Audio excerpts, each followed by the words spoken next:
Hey, what's going on, everyone? Thank you for coming to watch. We've got guys an update on some new information coming out regarding Tropical Storm and soon-to-be Hurricane Imelda, which will likely bring some significant impacts to the southeast coastline, but they could be a little bit less than we forecasted. I've got all the details coming right up, right? So thank you for joining me here on this Saturday afternoon. We have a lot to talk about in this video. We're going to be going over really all of the information we can get here regarding PTC9, which everyone's referring to as Tropical Storm Imelda, because we are starting to see those first phases of organization, so we likely will see PTC9 become a tropical storm really any minute by now. But we're going to start here, as always, by taking a look at your current satellite look across the Atlantic this morning. We have a couple things going on right now. One, we do have Hurricane Humberto, which was just now a Category 5 hurricane and has since then downgraded to a Category 4 hurricane, so a very powerful major hurricane still spinning out there in the southern Atlantic there, really just north of the main development region. So that is obviously going to be a huge storm that we need to watch out for, but the main attraction is PTC9, which is over here with these green colors showing up right around the Bahamas, as well as Cuba and the Greater Antilles. This is the storm that is expected to become Tropical Storm Imelda, and we are expected to see that again continue to move north and develop over the next couple of days. Alright, so we're going to be moving over here to the official National Hurricane Center forecast page. You can see again we do have Hurricane Humberto currently located here in the southwest Atlantic with maximum sustained winds at 145 miles per hour, still moving very slow at 8 miles per hour to the west-northwest, but minimum central pressure is at 938 millibars. So once again, a very powerful hurricane getting ready to make its curve up to the north, closer and closer towards Bermuda. And then to its west, we have Tropical Depression 9. I think I actually was calling it PTC 9 earlier. It's actually Tropical Depression 9. That is currently located, again, just to the north of Cuba, right around the Bahamas, with maximum sustained winds of about 35 miles per hour. And this storm is also moving northwest at just about 6 miles per hour. So very, very slow movement with both storms. We really didn't see it move at all over the past couple of hours, but we likely will see it make that turn north as it begins to strengthen and rapidly organize.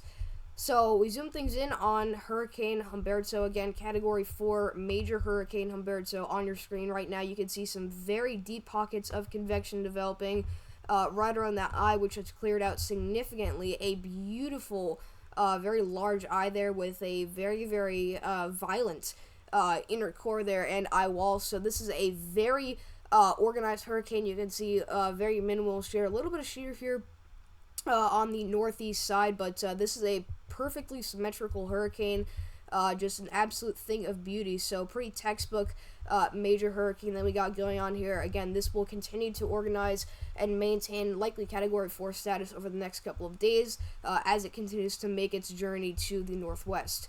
So we move things over now to the forecast cone of Hurricane Humberto from the National Hurricane Center, and luckily we are expecting it to obviously curve north due to our steering currents and just the fact that this is such a strong storm that it's going to move north in by gaining latitude, because obviously we do see the usually theme that we see with the strongest of tropical cyclones is that they like to gain latitude or move north as they strengthen. So that's exactly what we see here, but we are still expected to see this maintain major hurricane status all the way up until 8 a.m. Wednesday, where this will be just passing to the west of Bermuda, where I do think we could still be talking about some pretty significant impacts, because you are likely going to be talking about I wouldn't say major hurricane force winds, but definitely hurricane force winds if Humberto does take this exact path. Again, this whole forecast cone is where the center of circulation or the eye could pass over. So if we do see it take a little bit farther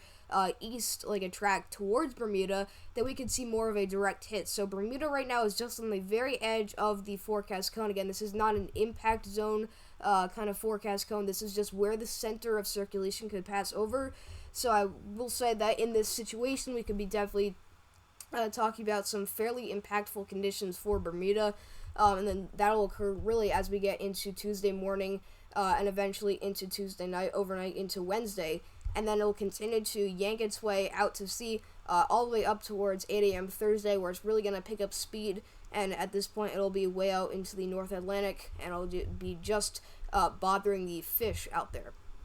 Alright, but the next storm that we take a look here is Tropical Depression 9. I keep saying it's potential Tropical Cyclone 9. This is now Tropical Depression 9. It is now gaining those tropical characteristics with obviously sustained winds at about 35 miles per hour, or really just below tropical storm status. But you can see some very deep amounts of convection occurring. You can see a pretty widespread area, so it's pretty disorganized as of right now. We are starting to see some spin very slowly but surely within the system, so this will organize pretty quickly over the next couple of days, and I'm sure if you're watching this video, you know, in the next 2 days or whatever, this storm will be much more organized and much more healthy looking, and you know, at this point you'd probably think that there's no way this is a tropical storm. Well, that's just because it's very unorganized, but I'm telling you, it will begin to organize pretty rapidly as it moves north. So the latest forecast coming from the National Hurricane Center for Tropical Depression 9, which is soon to be Tropical Storm Imelda, you can see that they are expecting it again to reach tropical storm status really any minute now. It's a little bit behind schedule, but it is once again very, very close to tropical storm status. Their maximum sustained winds at 35 miles per hour, so just literally a couple miles per hour shy of reaching those tropical storm winds there. But you can see that it's expected to continue to move north over the next couple of days, and as we get into tomorrow morning, this will likely be a tropical storm right over the Bahamas, where we do have tropical storm warnings up for every single island out here, including the Bahamas. Alright, so anywhere in this blue shade is where we do have tropical storm warnings. And then as we get into the early days of next week, it'll continue to move north, and as we get into Monday morning around 8 a.m., we will likely see this parallel the east coast of Florida, where we do have tropical storm warnings that have been introduced here for a part of the east coast. So if it does, again, take a little bit more of a western track, which we have seen from the models that, that could definitely happen, then we likely will see more significant impacts to the east coast of Florida. But again, this whole forecast cone, it's not for where the entire hurricane is going to be impacting. This is not an impact cone. This is where the center of circulation or the eye could go. So if we do see the center of Imelda track along this, the edge of this cone here, we could be talking about much more significant impacts to the east coast, even if it does make that turn out to sea, which we'll get into in a minute. Alright, but after that, as we get into Tuesday morning, this will likely hit Category 1 hurricane status, and it will be really just a couple miles off the coast of Georgia and South Carolina. Alright, so it's really going straight north up towards the United States, and at the last second, it curves off to the east, and this is where we do see our forecast cone of uncertainty from the National Hurricane Center very well placed. I do think that really after we get into Tuesday morning is when we have not a great idea as to where exactly the storm will be, but they are only going for about 75 mile per hour winds with a obviously Category 1 hurricane. I think that they are underdoing the overall intensity and strength of the storm a little bit. I think the models are definitely predicting a much stronger storm. Some models have even been hinting at a possible Category 2 or even low in Category 3 in the worst case scenario. So I do think that at least a more higher end Category 1 hurricane will at least be the likeliest scenario. But they are expecting to see the storm begin to turn away from the United States, where we almost have zero areas here in the cone of uncertainty, but there is just a sliver here of the Carolina coastline still in it.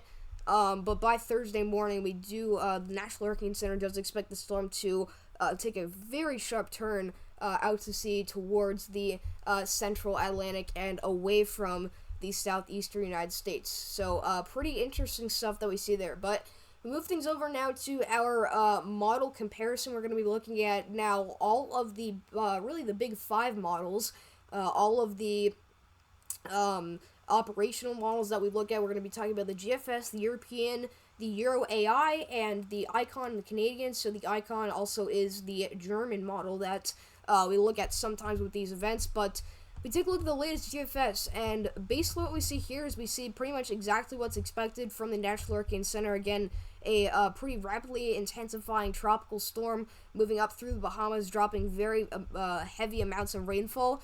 But if we were to compare this to the National Hurricane Center forecast cone, this would look pretty similar, and this would honestly be taking more of that western track towards the United States, closer to Florida, like kind of the area that I pointed out. So this brings some very heavy rain, likely some outer bands into the east coast of Florida. Again, no direct impacts or no landfall, but you could certainly get the outer edge of the hurricane, which will likely bring some very, very rough seas, but definitely some possible tornadoes with those outer bands, and very, very gusty winds, potentially up to tropical storm force, which is why we did see those tropical storm watches get introduced. So that is a pretty solid tick west from the GFS, but this continues to move up towards the southeast, where we do get that initial plume of moisture out ahead of Imelda, which is going to be, again, helping out with the just the overall intensity being maintained there. But we have a lot of rainfall, tropical moisture getting pumped into the southeast United States, specifically the Carolinas here, out ahead of Imelda. At this point, we have a Category 1 or Category 2 hurricane barreling towards the southeast United States. So things got a little bit dicey here, but at the last second, we do see a curve to the east, and the pressure is continuing to drop with this storm, so it is continuing to strengthening. Now we're getting into the lower 970s, and now we get into the 960s as we get into Wednesday. So, again, this is pretty in line with the National Hurricane Center forecast cone, but this barely edges out the southeast coastline. We miss a direct impact or a landfall here, but we still see very heavy rainfall across portions of the southeast states, including Georgia, South Carolina, and North Carolina.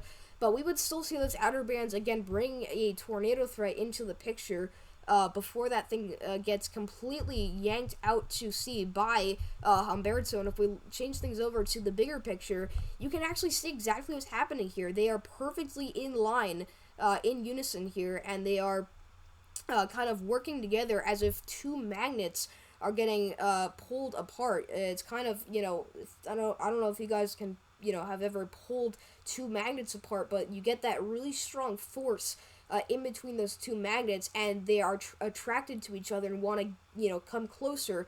And that's exactly what we see here, and we call that the Fujiwara effect when it happens with hurricanes, and that is what we are actually seeing here, and that could be our saving grace. In the event of this storm getting pulled completely away from the United States, it actually gets attracted to the circulation of Humberto, and it doesn't, make a full turn out to sea just yet. It stalls out because it's waiting for Humberto to, get itself away from the United States. But eventually, it does actually go out to sea, and it ends up moving away from the United States. But that could also lead to further strengthening where we do see the storm get into the 960s. So, a lot is going to be happening over the next couple of days, and it's a very, very tricky forecast, but the GFS, I'd say, is going pretty solid here with what we can see. I think I'm most confident in the GFS as far as the outcome of the storm, intensity and just location-wise, but definitely a pretty interesting run there on the afternoon 12Z run. But we move things over now to the European model. You may be thinking, why are we using pivotal weather? I could not get the 12Z to load on the on tropical tidbits, so we're going to be switching things over to pivotal weather for at least this portion of the update. But as far as the European goes, you can see it's pretty similar with the overall track. I will say the GFS was much stronger initially. The European model still struggles to get this storm below 1,000 millibars. Excuse me, but to start out, it actually wants the storm to be moving northeast, so which would be taking a track much farther away from the United States, but then it takes a sudden turn a little bit closer towards Florida, and we do see a low pressure center end up just a couple miles off the coast of eastern Florida again, which would still bring a lot of tropical rain bands into the coastline, but once again, no direct landfall onto Florida. I think at this point it's safe to say we can pretty much rule that out. from happening, but the storm continues to move north, and finally you do get that stalling process as we do finally see the attraction of Hurricane Humberto, which is just off to its east, and at this point it is just south of South Carolina as a much weaker tropical storm or Category 1 hurricane, but it's still bringing, again, lots of shower and thunderstorm activity, even some possible heavy rain to the immediate coastline, as well as communities a little bit farther inland, but this would still bring some pretty significant impacts as far as, coastal flooding and definitely some tornadoes are concerned. But this storm is much weaker than the GFS. It's at 987 millibars. Again, the GFS had, I believe, in the lower 970s. You can go back to that segment of the video if you want to go check that out.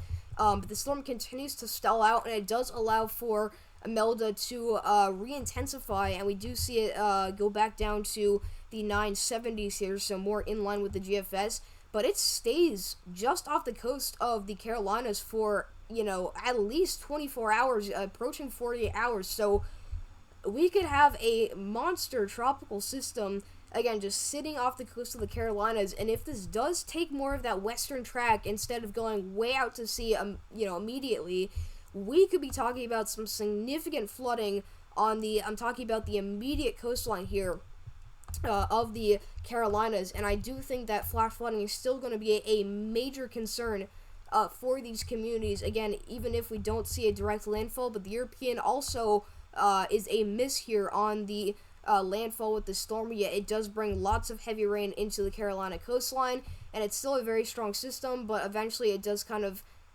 spin around for quite a while. I mean, we have literally like 3 days worth of this storm being just a couple miles off the coast of the East Coast, and we do see a pretty funky run here from the European. We can actually, let's slide things over to the Mid-Atlantic so we can get a better look at this, but again, it's continuing to move north, and it stays with us for a few days, but it eventually moves its way inland, and we actually do see technically a landfall on the Carolina coastline. So this is definitely an outlier. This is something that we really haven't seen. It's 192 hours out, which, on paper doesn't sound anything too crazy.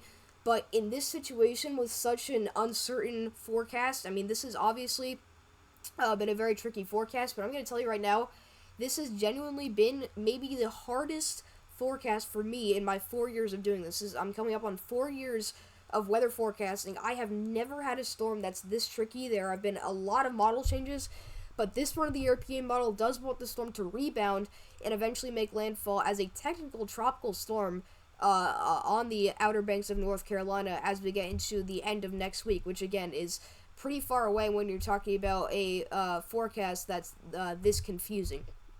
Alright, so that is the latest European model. Now we look at the Euro AI model, which is a relatively new model that the world was introduced to. But if we switch things over here to the eastern United States, we take a look at what the Euro AI has in store, and you can see it's very similar right off the bat to the GFS. We get that initial moisture plume, bring a lot of rainfall into the East Coast already, and we do see a very strong storm, already moving through the Bahamas again, about 999 millibar tropical storm, and it continues to move north, hugging the coastline, and we do see, again, a more western track here, already down to 988 millibars, so this thing is pushing Category 1 status, but it is bringing a lot of moderate to heavy rainfall into the east coast of Florida. You are very close to seeing some impacts from that outer core, and if we do see the outer core slide onto land, that is still not a technical landfall, but it will likely bring much more significant impacts as far as rainfall and tornadoes are concerned, as well as damaging winds.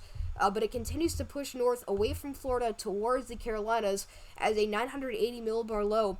But you gotta remember, the GFS and the European model still at this point had the storm hugging the coastline and not taking that turn out to sea just yet. Well, the Euro AI does have it hugging the coastline, but it does take an early turn out to sea. And that all has to do with the exact timing of Humberto as it passes, because at this point, once Humberto is sliding just to its northeast, that's when it will likely take that turn out to sea.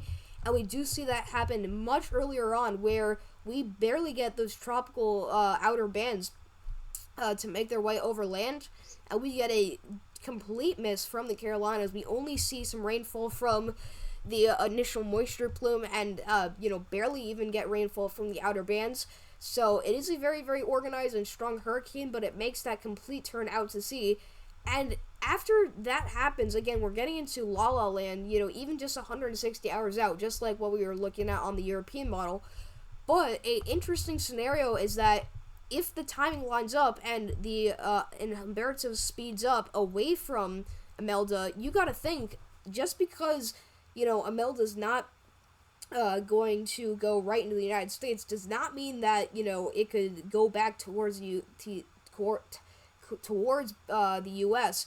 And that's what we see here on the European AI, where Humberto speeds up, and the connection of those two magnets, the Fujiwara effect, does eventually end, and we see Imelda return to, its own path and its own mind here, and it does eventually work its way into the Northeast United States.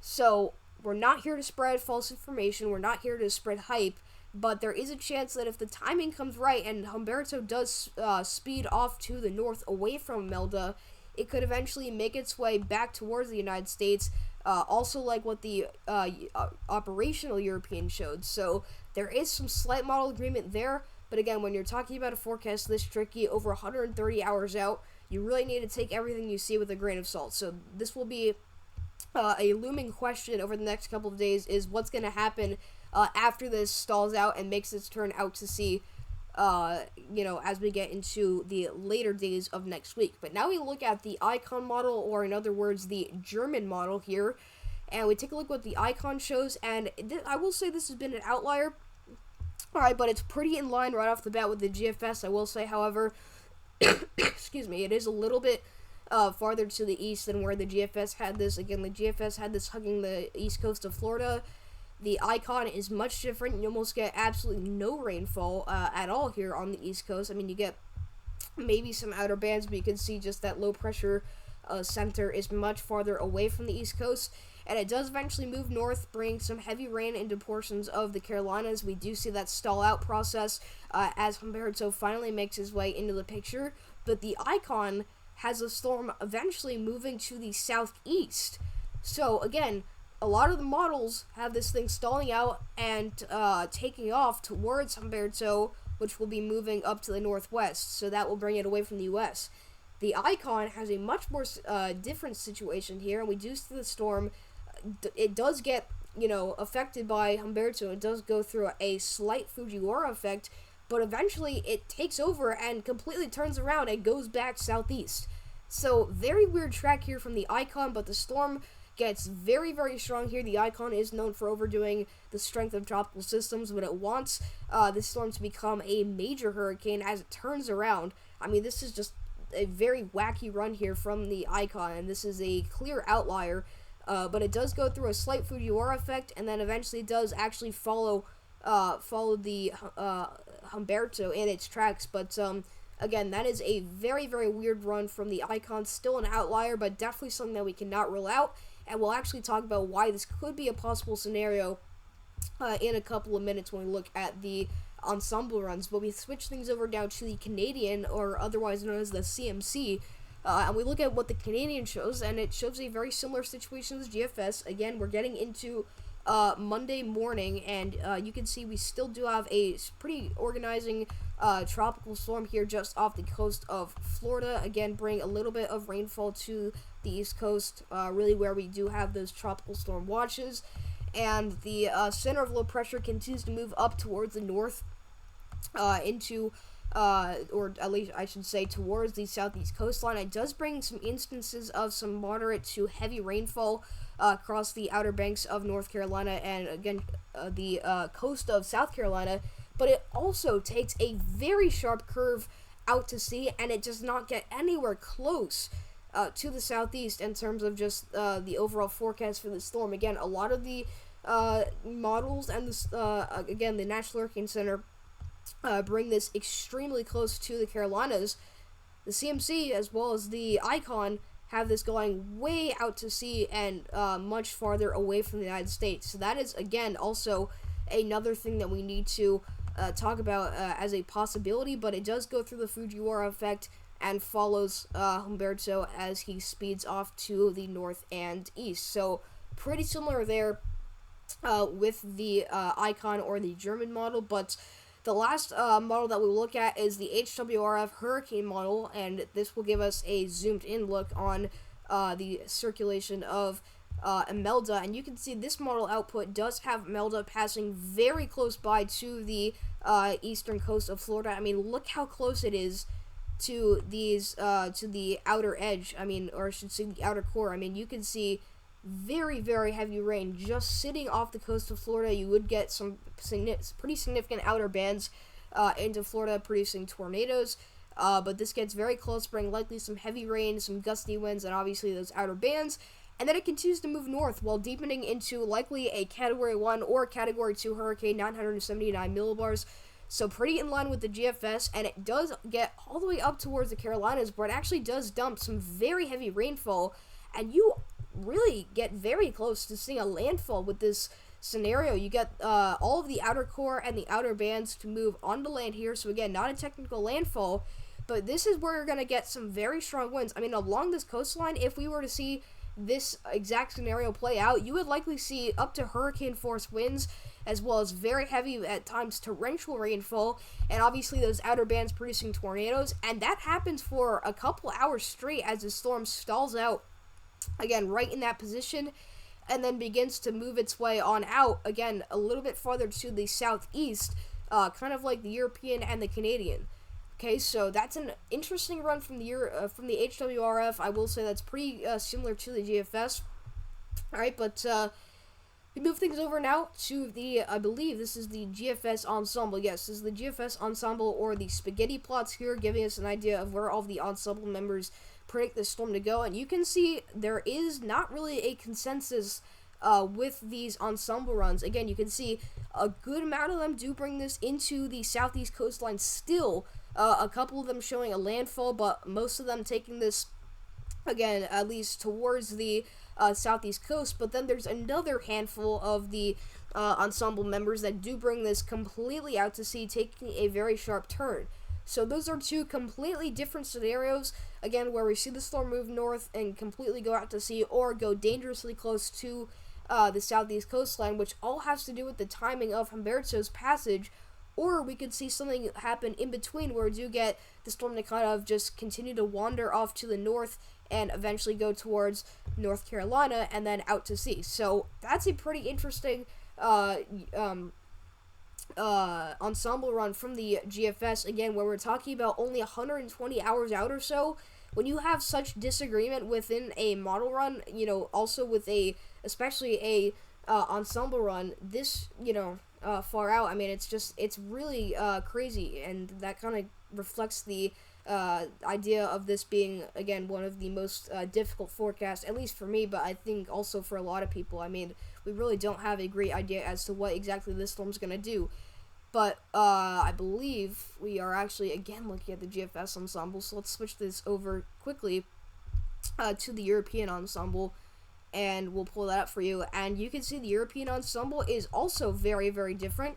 But we have many members showing up here now, bring this directly into the southeast coastline, with a good 10 or so members bring this into South Carolina, as well as some of them taking it into North Carolina, where we do get a direct impact, a landfalling hurricane, again, going right into the southeast coastline. But there are straggling few that go right towards Hurricane Humberto, which is these couple of pinkish purple lines on the right-hand side of your screen. You can see all of them get attracted to that circulation, and they get pushed and pulled way out to sea. So that is also a very, very possible scenario. You really don't see a lot of these members taking it southeast, but there definitely are a few that take this a little bit farther towards the United States, and a little bit farther towards away from the United States and towards Humberto. But definitely still a lot of disagreement there. I mean, look how widespread all of these spaghetti plots are. I mean, there is a lot that needs to be figured out, and this will likely tighten over the next couple of days. But when I say days, I mean days, because it's going to take a lot to get the windshield wiper effect to slow down with such disagreement there between the models. But we switch things over to the GFS, and we look at now, once again, at the 500 millibar height anomalies, which basically shows us where we're going to see high pressure ridging and where we're going to see troughing and, low pressure. And this is a really good way to see and explain how the Fujiwara effect is going to happen. You can see we do have high pressure that's keeping Hurricane Humberto farther towards the United States, towards Imelda, and farther away from Bermuda. And we also have high pressure to the north that's really all working together to keep the two systems farther south and towards each other.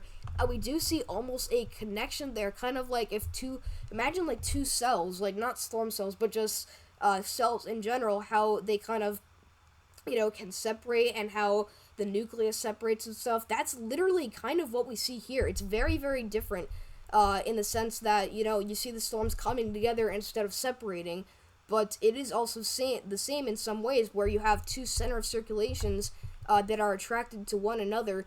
And we do see, again, Humberto take that turn out to sea with that nearby trough, picking it up and putting it to the north, but that attracts the circulation of Imelda, and that does create, again, that force field or magnetic force in between both of these storms, and that attracts Imelda to go farther out to sea towards Humberto, and that is what we call the Fujiwara effect, and it is exactly what we see here. The trough slows down, and it's perfectly timed to kind of swing down here from the New England states, and also pick up Imelda as well as Humberto. So again, if this were to play out, which I am most confident in, it would really have to be that the timing needs to be perfect, and a lot of the models are still trying to get the timing down. A lot of the models are a day around each other or ahead of each other, whatever you want to call it.